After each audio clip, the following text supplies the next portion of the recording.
மாண்பு பேரவைத் தலைவர் அவர்களே, மாண்புமிகு மின்துறை அமைச்சர் ஊடகங்களை நல்ல சிறப்பாக கையாளுறவர் கொஞ்ச நாள் அமைதியா இருக்காருன்னு பார்த்தா இன்னைக்கு இங்கேயும் அந்த முயற்சி எடுத்திருக்கிறாரு. எத்தனை கோடி கடன் இருக்கிறது இன்னைக்கு நேற்று இல்ல. இது சேவைத்துறை, போக்குவரத்து துறை, மின்துறை, இதெல்லாம் சேவைத்துறை. இது லாப நட்டம் பார்க்கிற விஷயம் இல்லை.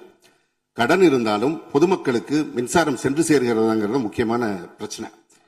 கடந்த 5 ஆண்டுகள்ல இந்த பிரச்சனை இல்லாம இதே கடனோடு இதே ஊழியர் பற்றாக்குறையோடு தான் செயல்படுத்தினோம்.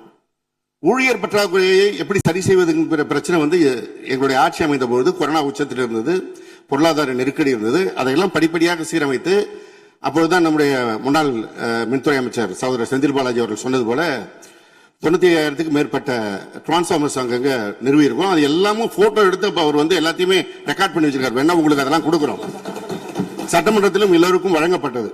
அதே போல பெரம்பூர் தொகுதிக்கு பக்கத்து தொகுதியான எங்களுடைய தலைவர் தளபதி அவருடைய தொகுதியான குளத்தூர் தொகுதியில் 220 kVA புதிய மின் நிலையம் துவக்கி வைக்கப்பட்டு அந்த பகுதி எல்லா பகுதிக்கும் சேர்த்துதான் சரி செய்வதற்கான வாய்ப்பு வழங்கப்பட்டிருக்கிறது. போய் நீங்க கொஞ்சம் ஆய்வு பண்ணுங்க.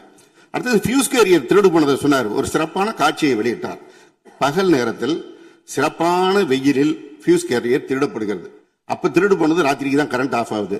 எங்கேயோ சர்க்கியூட்டை கரெக்ட் பண்ணி வச்சு அதுல டைமர் வச்சிருப்பாங்க பிறகு. இங்க புடுங்கினா ராத்திரி 7 மணிக்கு மேல தான் அங்க கரண்ட் ஆஃப் ஆகிற மாதிரி டைமர் வச்சு ஃபியூஸ் கேரியர்லாம் புதுசா வந்திருக்குதாங்கிறது எங்களுக்கே சந்தேகமா இருக்கு. பேரவைத் தலைவர் அவர்களே கொஞ்சம் இருங்க. ஒரு புகார் சொல்லுகிற போது இந்த ஃபியூஸ் கேரியர் முன்னவர் மாண்பு பேரவைத் தலைவர் அவர்களே, முன்னாள் மின்துறை அமைச்சர் விளக்கத்தை சொன்னார். அதையே நீங்கள் கோடிட்டு நீங்களும் பல்வேறு விளக்கங்களை சொல்வது இந்த சபையில் உடைய நேரத்தை போக்குவது மட்டுமல்ல, சபைக்கு மீண்டும் உங்களுக்கு பதிலளிக்க வேண்டிய நேரம் இருக்கிறது. எதிர்க்கட்சி தலைவர் அவர்கள் பேச வேண்டிய நேரம் இருக்கிறது. அவை நீங்கள் இந்த நேரத்தை தவிர்த்து நீங்கள் பேசுகிற போது இந்த கருத்துக்களை சொல்லலாம். மாண்பு எதிர்க்கட்சி தலைவர் அவர்கள் நீங்க பேசலாம். முடிச்சிட்டீங்க. ஃபியூஸ் கேரியர் திருடு போறது மட்டும் இல்ல, தனிப்பட்ட நபர்களுடைய மோட்டார்ல இருக்கிற காப்பர் வயருக்காக திருடுவது என்பது காலங்காலமாக நடந்து வருவது. ஏதோ ஃபியூஸ் கேரியர் அதுல இருக்கிற காப்பருக்காக திருடினாங்கன்னு இப்போ ஒரு கண்டுபிடிப்பை வெளியிட்டு இருக்கீங்க. இது தனியாருக்கு நடப்பது, அரசுக்கும் நடப்பது. ஆனால் அந்த ஃபியூஸ் கேரியர் எந்த நேரத்தில் திருடப்பட்டது என்ற காட்சியை நீங்கள் தான் வெளிப்படுத்தினீர்கள். அதற்கும் இதற்கும் சம்பந்தம் இல்லை.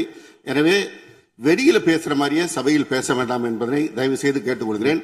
நேரத்தை பத்தி அவை முன்னவர் சொன்னீங்க. நம்முடைய அவைத்தலைவர் 50 நிமிஷமா பேசிட்டு இருக்காரு. நாளில் ஒரு பகுதி நேரம் அண்ணன் தான் பேசிட்டு இருக்காரு. அப்படி திருப்பி பேசுங்க. மாண்புமிகு எதிர்க்கட்சி தலைவர் அவர்களே, அவைத்தலைவரை பற்றி சொல்லவே கூடாது, சபையில் இடம்பெறக்கூடாது என்பதை தெரிவித்துக் கொள்கிறேன்.